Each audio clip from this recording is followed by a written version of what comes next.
Mwiriwe meze mute nizere ko mukomeye aho muri hose.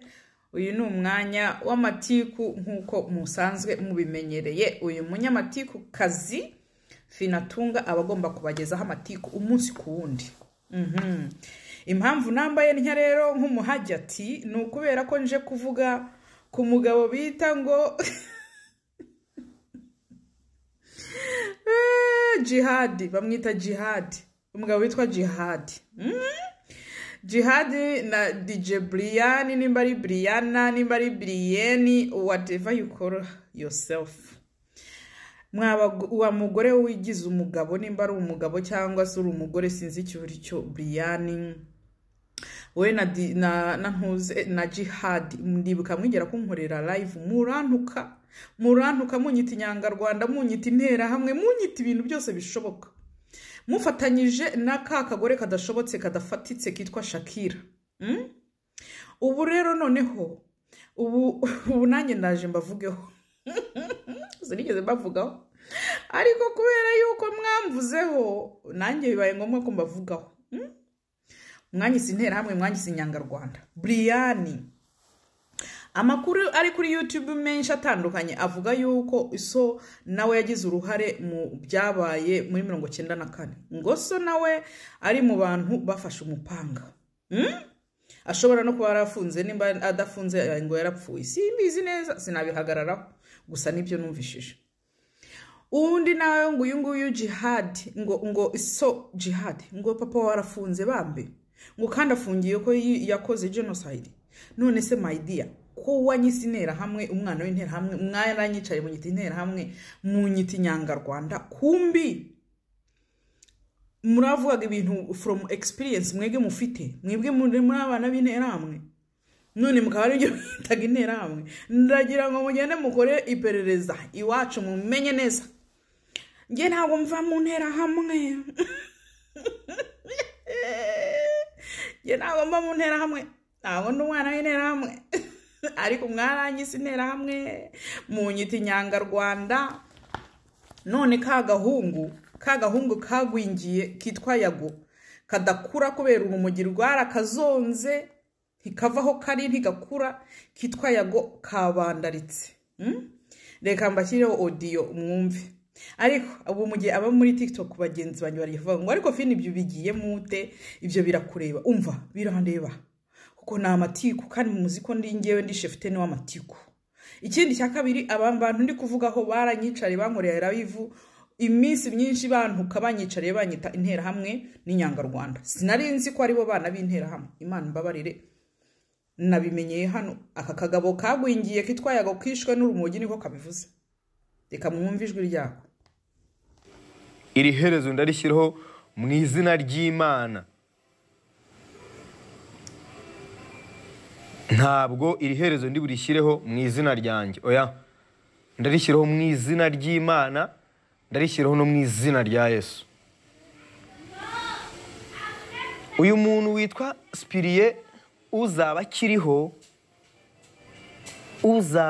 ariko ushaka ko so nta kwanga kwita nabi, uzaba akiriho, uzaba agize ati akiriho.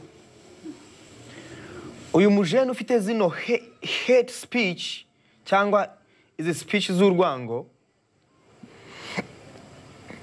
uyu munsi ngo ni umunyamakuru. We yifata nk'umunyamakuru wa YouTube cyangwa se umunyamakuru ukorera kuri murandasi. Ubwo urumva nawe ari muri cya cyiciro nyine cy'abantu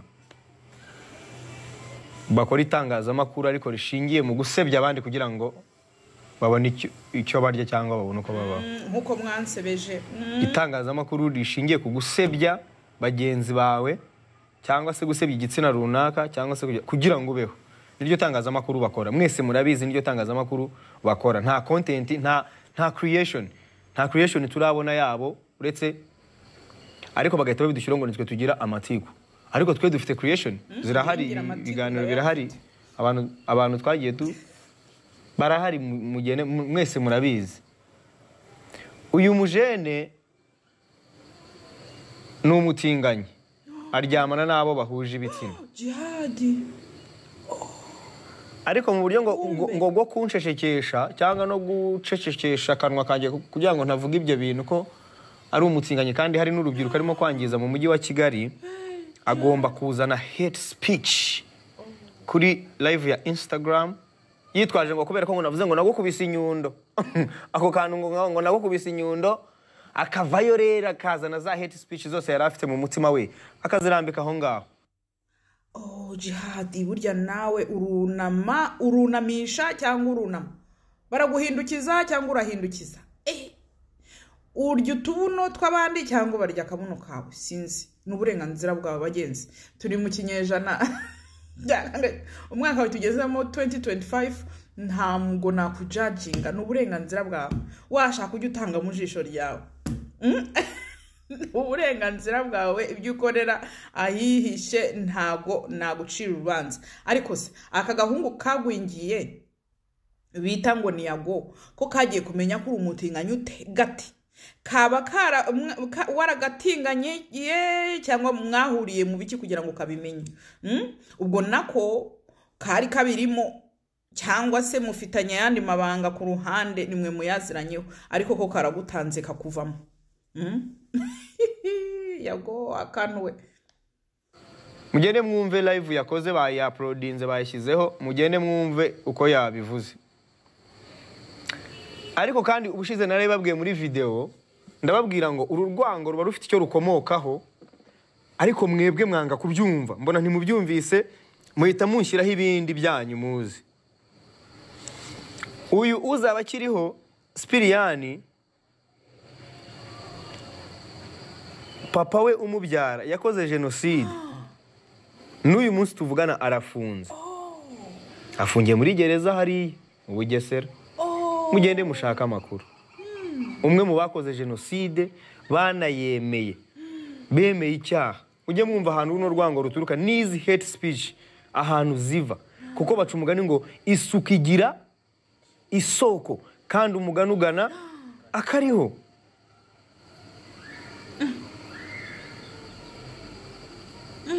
Mwene Samusura avukana isunzu. Iyo ni imigani y'Abanyarwanda.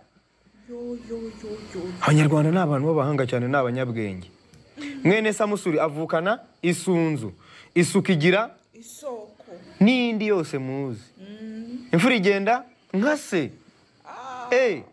Iyo ni imigani y'Ikinyarwanda. Icyaha ni gatozi, icyaha ni gatozi. Ntago ibyo papa wa Spiriani yakoze, Spiriani agomba kubiryozwa.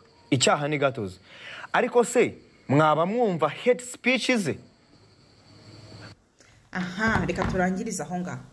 Aka gahungu rero nubwo kagwingiye ku mubiri, ariko n'ubwonko bwako bwaragwingiye. Akayago. Nimba koko ise wantuze uwo muhungu afunze, akafundiye ibyo yakoze, ntago bivuze yuko uwo muhungu wiwe Jihad yabizira. Ntago Jihad agomba kubizira, nta nubwo bimureba, kuko nta mwana uhitamo umubyeyi. Nta mwana uhitamo umubyeyi, niyo mpamvu umuntu atagomba kuzira ababyeyi biwe. Nariko wa muhungu we ngo ni ntuze Jihad, kumbi waravuntuka ngo ni Nyangarwanda ndi ntera hamwe, ari wowe ubiturukamo. Ntabwo ngende hano kugucira urubanza, ariko mbere y'uko ujya uvuga ujye umenya ko nawe ejo bazakuvuga.